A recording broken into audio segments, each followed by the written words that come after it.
بسم اللہ والصلاة والسلام علی رسول اللہ وبعد۔ محترم ناظرین، السلام علیکم ورحمۃ اللہ وبرکاتہ۔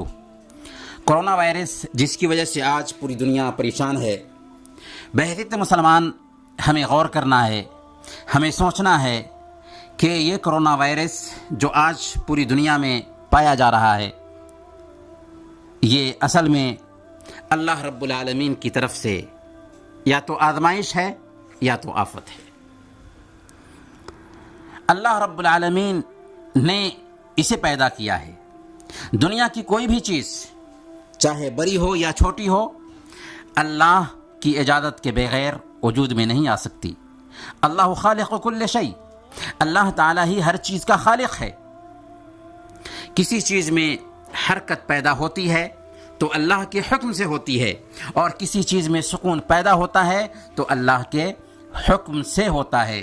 وَمَا مِن دَابَّةٍ فِي الْأَرْضِ إِلَّا هُوَ آخِذٌ بِنَاصِيَتِهَا، زمین کے ہر جاندار کی پیشانی کو اللہ تعالی ہی تھامے ہوئے ہے۔ یہ ہمارا پختہ عقیدہ ہونا چاہیے۔ ہمیں غور کرنا ہوگا اور سوچنا ہوگا کہ آخر اللہ نے یہ وبا کیوں اتاری ہے۔ جی ہاں، جب دنیا میں کفر اور شرک عام ہو جاتا ہے، جب ظلم اور زیادتی عام ہو جاتی ہے، اور جب گناہ بڑھ جاتا ہے، تو اللہ رب العالمین انسانوں کو مختلف آفتوں اور مختلف پریشانیوں سے دوچار کرتا ہے۔ اللہ تعالیٰ نے فرمایا سورہ الشورى آیت نمبر 30، وما اصابکم من مصیبت فبما کسبت ایدیکم ویعفو عن کثیر، کہ تم پر جو مصیبت بھی آتی ہے یا تم پر جو مصیبت بھی آئی ہے وہ تمہارے اپنے ہاتھوں کی کمائی سے آئی ہے، اور اللہ تو بہت سارے قصوروں سے درگزر فرماتا ہے، معاف کرتا ہے۔ کرونا وائرس جو آج پوری دنیا میں چیلنج بنا ہوا ہے، یہ دراصل اللہ کے لشکروں میں سے ایک لشکر ہے جسے اللہ تعالیٰ نے دنیا کے کونے کونے میں پہنچا دیا ہوا ہے۔ اور اللہ فرماتا ہے وَمَا يَعْلَمُ جُنُودَ رَبِّكَ إِلَّا هُوَ، اللہ تعالیٰ ہی اپنے لشکر کو سب سے زیادہ جانتا ہے۔ وَمَا يَعْلَمُ جُنُودَ رَبِّكَ إِلَّا هُوَ، تیرے رب کے لشکر کو اس سے بہتر، اس کے علاوہ کوئی نہیں جانتا۔ اللہ نے ہر دور میں انسانوں کی تباہی کے لیے، انسانوں کو سبق سکھانے کے لیے آفتیں بھیجی ہیں۔ طوفان بھیجا ہے، ٹڈی بھیجی ہے، جوں بھیجا ہے، میڈک بھیجا ہے، خون بھیجا ہے، پتھروں کی بارش برسائی ہے، سخت چینخ بھیجی ہے، زمین میں دھسایا ہے، سمندر میں غرقاب کیا ہے۔ اللہ تعالیٰ نے فرمایا سورہ العنکبوت آیت نمبر 40، فَكُلًّا أَخَذْنَا بِذَنبِهِ فَمِنْهُمْ مَنْ أَرْسَلْنَا عَلَيْهِ حَاصِبًا وَمِنْهُمْ مَنْ أَخَذَتْهُ الصَّيْحَةُ وَمِنْهُمْ مَنْ خَسَفْنَا بِهِ الْأَرْضَ وَمِنْهُمْ مَنْ أَغْرَقْنَا وَمَا كَانَ اللَّهُ لِيَظْلِمَهُمْ وَلَكِنْ كَانُوا أَنفُسَهُمْ يَظْلِمُونَ، ہم نے بہت ساری مردود اقوام کو ان کے گناہوں کی وجہ سے ان کی گرفت فرمائی، انہیں پکڑ لیا۔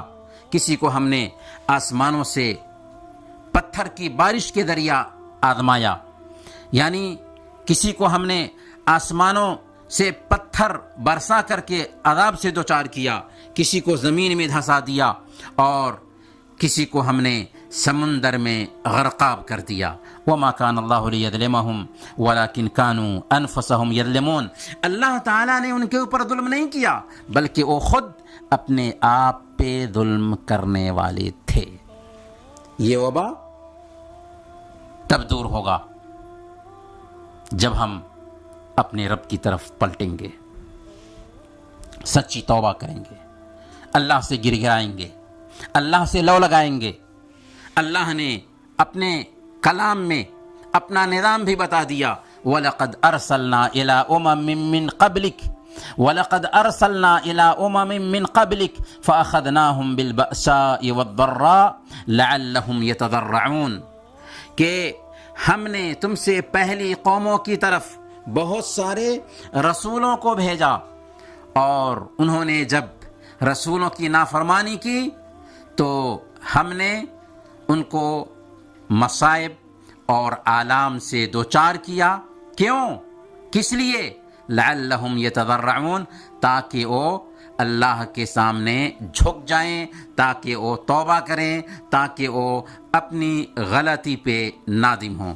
اس لیے میرے بھائیوں اور میری بہنوں، یہ پیغام ہے کورونا وائرس کا کہ ہم اپنے رب کی طرف پلٹیں۔ حضرت ابن عباس رضی اللہ تعالی عنہ بیان فرماتے ہیں، ما نزل بلاء الا بذنب ولا رفع الا بتوبہ، کہ کوئی بھی بلا، کوئی بھی مصیبت اگر اترتی ہے تو گناہ کی وجہ سے وہ مصیبت اترتی ہے، اور توبہ کے ذریعہ ہی وہ مصیبت دور ہوتی ہے۔ اس لیے ہم چاہیں گے کہ اپنے آپ کا محاسبہ کریں، ہم پلٹیں اپنے رب کی طرف، اعتراف کریں اپنے گناہوں کا، اعتراف کریں اپنی غلطیوں کا، اعتراف کریں اپنی کوتاہیوں کا۔ اللہ کے حق میں کوتاہی ہوئی ہے تو عہد کریں کہ اب نہ کریں گے، کثرت سے استغفار کریں۔ سید الاستغفار جو حدیث کی کتاب میں آتی ہے، سید الاستغفار کا اہتمام کریں۔ ہمارے نبی کو دیکھیں، جن کے اگلے پچھلے سارے گناہ معاف کر دیے گئے تھے، وہ کس قدر استغفار کا اہتمام کرتے ہیں۔ آپ فرماتے ہیں، یا ایھا الناس توبوا الی اللہ واستغفروہ فانی اتوب الی اللہ فی اليوم 100 مرہ۔ اے لوگو، اپنے رب کے سامنے میں جھک جاؤ، توبہ کرو، اپنے گناہوں کی معافی مانگو۔ میرا حال یہ ہے کہ میں دن میں 100 مرتبہ اپنے گناہوں کی اللہ رب العالمین سے معافی مانگتا ہوں۔ تو وہ نبی جن کے اگلے پچھلے سارے گناہ معاف کر دیے گئے تھے، دن میں 100 مرتبہ توبہ کرتے ہوں، تو ہمیں کس قدر توبہ کرنا چاہیے، اس کا اندازہ ہم خود لگا سکتے ہیں۔ اور یہ کرونا وائرس دراصل ہمیں توبہ کی تلقین کر رہا ہے۔ اسی طریقے سے ہمیں چاہیے کہ نمازوں کی پابندی کریں، 5 وقت کی نمازوں کی پابندی کریں، وقت پر نمازیں پڑھیں، خاص طور پر فجر کی نماز کی وقت پر پابندی کریں، قرآن کی تلاوت کریں، ذکر کا اہتمام کریں، نیکیوں کا کام کریں، اور جس حد تک ہو سکتا ہے بھلائی کا کام کریں۔ سرکشی نے کر دیے دھندلے نقوش بندگی، آؤ سجدے میں گریں اور لوح جبیں تازہ کریں۔ وصلی اللہ علی نبینا محمد وعلی آلہ وصحبہ اجمعین۔